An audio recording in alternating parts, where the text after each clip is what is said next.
साबिक रियासती वजीर व रुकने असम्बली सिद्दीपेट BRST हरीश राव ने कहा कि रियासत में सरकारी मुलाजिमतों पर तकर्रुरात में अमल में GO 29 के निफाज से मुलाजिमत के ख्वाहां SC, ST, BC और अक़लियती उम्मीदवारों के साथ शदीद नाइंसाफी होगी, क्योंकि इस GO के बायस खासी तादाद में मज़कूरा बाला तबका सरकारी मुलाजिमतों से महरूम हो जाएंगे। कांग्रेस हुकूमत की जानिब से जारी करदा GO के खिलाफ मुलाजिमत के ख्वाहां नौजवानों के एहतजाज के मौके पर हरीश राव ने आज अखबारी नुमाइंदों से बात कर रहे थे। हरीश राव ने कहा कि अगर रिजर्वेशन जुमरे का कोई भी उम्मीदवार खुले जुमरे में मुलाजिमत हासिल करता है तो रिजर्वेशन जुमरे में नशिस्तों की तादाद कम हो जाएगी।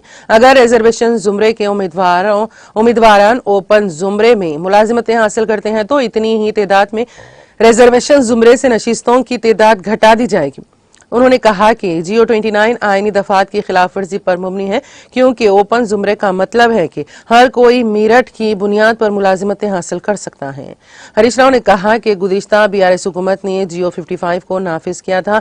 हरीश राव ने कहा कि UPSC भी इसी तर्ज पर काम कर रहा है जिसे BRS हुकूमत ने नाफिज किया था, जिससे रिजर्वेशन जुमरों के उम्मीदवारों के साथ शदीद नाइंसाफी हो रही है। उन्होंने रेवंत रेड्डी को चैलेंज किया कि वो अभी अशोकनगर लाइब्रेरी का दौरा करेंगे ताकि मुलाजिमतों के ख्वाहां उम्मीदवारों के मसाइल को जान सकें, जैसा कि उन्होंने अपोजिशन में रहने के मौके पर किया था।